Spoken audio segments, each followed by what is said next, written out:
बिस्मिल्लाहिर्रहमानिर्रहीम। आज classical mechanics में हम नेक्स्ट छोटी छोटी टर्म्स के बारे में पढ़ेंगे, ठीक है, जो आपके नेक्स्ट लॉन्ग क्वेश्चन में यूज़ होनी है, प्रॉब्लम्स में यूज़ होनी है। तो छोटा सा हम ओवरव्यू लेंगे, थोड़ा सा उनका कंसेप्ट हम रिवाइज़ करेंगे जी। तो फर्स्ट ऑफ ऑल हम बात करेंगे यूनिफॉर्म फोर्स फील्ड की, ठीक है। यूनिफॉर्म फोर्स फील्ड क्या होती है? सबसे पहले तो हमें जानने की ज़रूरत है कि फील्ड क्या होती है, ठीक है। फील्ड क्या होती है? A field is a space around any object in which it influence other objects, ठीक है। फील्ड क्या होती है? किसी भी ऑब्जेक्ट के गिर्द अराउंड वो स्पेस होती है जहाँ पे वो किसी दूसरे ऑब्जेक्ट को क्या करता है? इन्फ्लुएंस करता है, ठीक है। उसको उसके ऊपर वो असरअंदाज होता है, उसको वो इफ़ेक्ट करता है, उससे हम क्या कहते हैं? उस ऑब्जेक्ट की फील्ड कहते हैं, ठीक है। हमारे पास बहुत सी फील्ड्स हैं, ठीक है, जैसे हम जानते हैं ग्रेविटेशनल फील्ड है, इलेक्ट्रिक फील्ड है, मैग्नेटिक फील्ड है, एट्सेट्रा, ठीक है। तो यूनिफॉर्म फील्ड क्या होती है? यूनिफॉर्म मतलब क्या होता है? सिमिट्री, हर जगह पे सेम होना, कांस्टेंट होना, एवरीवेयर कांस्टेंट होना, ठीक है। तो यूनिफॉर्म फोर्स फील्ड क्या होगी हमारे पास? The field which has constant direction and magnitude all around it, ठीक है। यानी वो फील्ड जिसकी मैग्नीट्यूड और डायरेक्शन जो है वो ऑल ओवर अराउंड इट, उसके हर जगह, उसके इर्द गिर्द हर पॉइंट पे क्या हो, उसकी जो फील्ड है वो क्या हो? सेम हो, उसकी डायरेक्शन और मैग्नीट्यूड क्या हो? कांस्टेंट हो। जैसे मिसाल के तौर पे हम क्या लेते हैं कि ग्रेविटेशनल फील्ड जो है ज़मीन की सरफेस के ऊपर एवरीवेयर क्या है? कांस्टेंट है, ठीक है। इसी तरह हम बात करते हैं चार्ज की फील्ड की बात कर लेते हैं। तो सपोज दैट हमारे पास अगर एक पॉजिटिव चार्ज है, ठीक है, तो पॉजिटिव चार्ज है हमारे पास, हमें पता है कि उसकी जो मैग्नेटिक फील्ड लाइंस होती हैं, इलेक्ट्रिक फील्ड लाइंस होती हैं, वो क्या होती हैं? आउटवर्ड होती हैं, ठीक है। यानी डायरेक्शन जो है वो एवरीवेयर क्या है? कांस्टेंट है, कि आउटवर्ड ही है उसकी जो फील्ड लाइंस की डायरेक्शन है। सेकंड थिंग इज कि उसकी मैग्नीट्यूड जो है उसके अराउंड वो भी क्या है? सेम है एवरीवेयर। ये हम ये नहीं कह सकते कि एक पॉइंट के ऊपर उसकी जो स्ट्रेंथ जो है वो ज़्यादा है और दूसरे पॉइंट के ऊपर कम है। हर जगह पे उसकी जो स्ट्रेंथ होती है वो क्या होती है? सिमेट्री होती है, कांस्टेंट होती है, ठीक है। तो यूनिफॉर्म फोर्स फील्ड क्या होती है? वो फील्ड जिसकी मैग्नीट्यूड और डायरेक्शन जो है वो उसके ऑल ओवर अराउंड इट, हर जगह पे क्या हो? उसके इर्द गिर्द क्या हो? कांस्टेंट हो, सेम हो, ठीक है, सिमेट्री में हो, तो उसे क्या कहेंगे हम? यूनिफॉर्म फोर्स फील्ड कहेंगे, ठीक है। नेक्स्ट हमारे पास टर्म है फ्रिक्शन। फ्रिक्शन के बारे में आपने अर्ली क्लासेस में पढ़ा है। तो फ्रिक्शन क्या होती है हमारे पास? Anything which is this the motion of a body, ठीक है। हर वो चीज़ जो किसी भी बॉडी जो है हमारे पास, किसी भी जिस्म के जो मोशन जो है उसमें रुकावट लाए, ठीक है, उसको रोकने की, उसके खिलाफ मज़ाहमत करे, अपोजिशन करे, ठीक है, तो उसे क्या कहेंगे हम? फ्रिक्शन कहेंगे।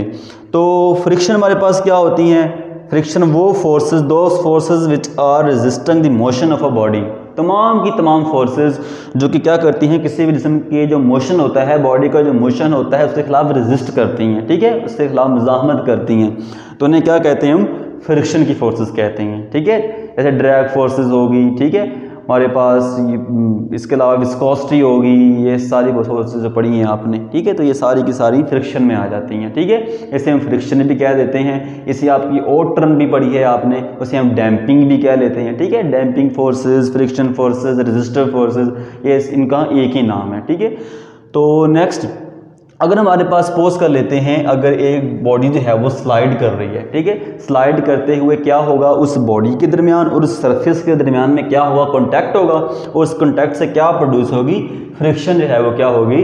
प्रोड्यूस होगी, ठीक है। अगर उसका वेट जो है वो डाउन हेड है, उसका जो नॉर्मल है फोर्स जो है वो क्या है? अपवर्ड है, ठीक है। तो हमारे पास फ्रिक्शन भी होगी, एफ इज इक्वल टू किसकी होगी? म्यू इंटू एन की होगी, ठीक है। जबकि म्यू क्या होता है? ये होता है कोफिशिएंट ऑफ फ्रिक्शन होता है, ठीक है। अब हमारी बात कर लेते हैं नेक्स्ट टर्म की, वो है हमारे पास आइसोलेटेड सिस्टम। आइसोलेट का मतलब क्या होता है? अकेला, ठीक है, जो बिल्कुल लोनली हो, ठीक है, अकेला हो। तो आइसोलेटेड सिस्टम क्या होता है? The system on which no external force can influence, ठीक है, वो सिस्टम जिसके ऊपर बाहर से कोई भी फोर्स जो है उसको असरअंदाज ना कर सके, उसको इफेक्ट ना कर सके, उसे क्या कहते हैं हम? आइसोलेटेड सिस्टम कहते हैं। मिसाल के तौर पर अगर हम लकड़ी का एक डब्बा लें, ठीक है, उसमें हम दो बॉल्स को क्या कर दें? हम पैक कर दें, तो बाहर से उसके ऊपर कोई भी फोर्स जो है वो इन्फ्लुएंस नहीं कर सकती है। तो ऐसा सिस्टम क्या कहलाता है? आइसोलेटेड सिस्टम कहलाता है। ठीक है, नेक्स्ट हमारे पास है कंस्ट्रेंड मोशन। कंस्ट्रेंड मोशन क्या होता है?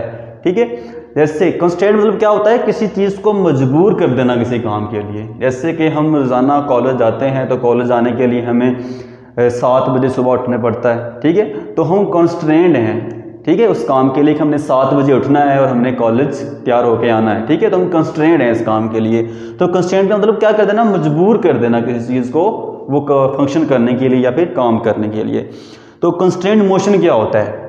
The motion in which an object is forced to move in a restricted way. ठीक है, यानी वो ऑब्जेक्ट जो है वे में ना भी जाना चाहे, ठीक है, लेकिन हम क्या कर दें, उसको कंस्ट्रेंट कर दें, उसको मजबूर कर दें कि तुमने उस रास्ते में जाना ही है। तो ऐसा मोशन क्या कहलाएगा, उसका कंस्ट्रेंट मोशन कहलाएगा। ठीक है, जैसे कि मिसाल के तौर पे हमारे पास एक इंक्लाइंड प्लेन है। ठीक है, इंक्लाइंड प्लेन है हमारे पास और उसके ऊपर बॉडी जो है वो क्या कर रही है, जिस्म जो है वो क्या कर रहा है, स्लाइड कर रहा है। ठीक है, तो अब वो ना भी करना चाहे लेकिन स्लाइड क्या करेगा, वो इसके ऊपर मूव करेगा। ठीक है, ड्यू टू अदर रीजंस। ठीक है, तो अब मिसाल के तौर पे वो कर रहा है, स्लाइड कर रहा है इंक्लाइंड प्लेन के ऊपर, या फिर वो मूव कर रहा है एक कर्व्ड पाथ में। कर्व्ड पाथ में क्या कर रहा है, वो क्या करे, मूव करे। ठीक है, तो ऐसा मोशन क्या कहलाएगा, उसका कंस्ट्रेंट मोशन कहलाएगा। ठीक है, यानी वो मजबूर है इस रास्ते में मूव करने के ऊपर, चाहे वो ना भी चाहे लेकिन वो किसे क्या करना पड़ेगा, मूव करना पड़ेगा। तो ऐसा मोशन क्या कहलाएगा, उसका कंस्ट्रेंट मोशन कहलाएगा। ठीक है, अब जिस पाथ के अंदर वो मूव कर रहा है, जैसे कि इंक्लाइंड प्लेन हो गया या कर्व्ड पाथ हो गया, इन पाथ को हम क्या कहेंगे, कॉन्स्ट्रेंट्स कहेंगे। कॉन्स्ट्रेंट मतलब अगर हम किसी भी बॉडी को इन पाथ के ऊपर हम क्या करते हैं, प्लेस करते हैं, तो ऑब्जेक्ट्स क्या करेंगे, ऑटोमेटिकली क्या करेंगे, मूव करना स्टार्ट कर देंगे, मजबूर हो जाएंगे वो क्या करने के लिए, उसके ऊपर मूव करने के लिए। तो ऐसे जो पाथ होते हैं इनको क्या कहते हैं, हम कॉन्स्ट्रेंट्स का नाम देते हैं। ठीक है, नेक्स्ट हम बात कर लेते हैं statics in uniform gravitational field. Uniform gravitational field हम जैसे पढ़ा है कि यूनिफॉर्म फील्ड क्या होती है, जो एवरीवेयर क्या होती है, कांस्टेंट होती है, ऑल ओवर अराउंड इट। ठीक है, अब स्टैटिक्स क्या होती है, स्टैटिक्स मतलब क्या होता है, रेस्ट में होना। ठीक है, जैसे पढ़ा है हमने। तो अब जैसे हमने पढ़ा था इक्विलिब्रियम के अंदर, इक्विलिब्रियम क्या होता है हमारे पास, बैलेंस, किसी किस्म का बैलेंस में होना। और बैलेंस में कब होता है, जब वो रेस्ट में हो या यूनिफॉर्म स्पीड या वेलोसिटी के साथ क्या कर रहा हो, मूव कर रहा हो। ठीक है, तो जिसमें हम कह सकते हैं वो ग्रेविटेशनल फील्ड के अंदर वो स्टैटिक्स में है, अगर उसके ऊपर अमल करने वाली नेट फोर्सेस जो है वो क्या हो, उनका सम जो है वो क्या हो, 0 हो। ठीक है, यानी समेशन F = 0 होगा। ठीक है, एंड दैट्स ऑल।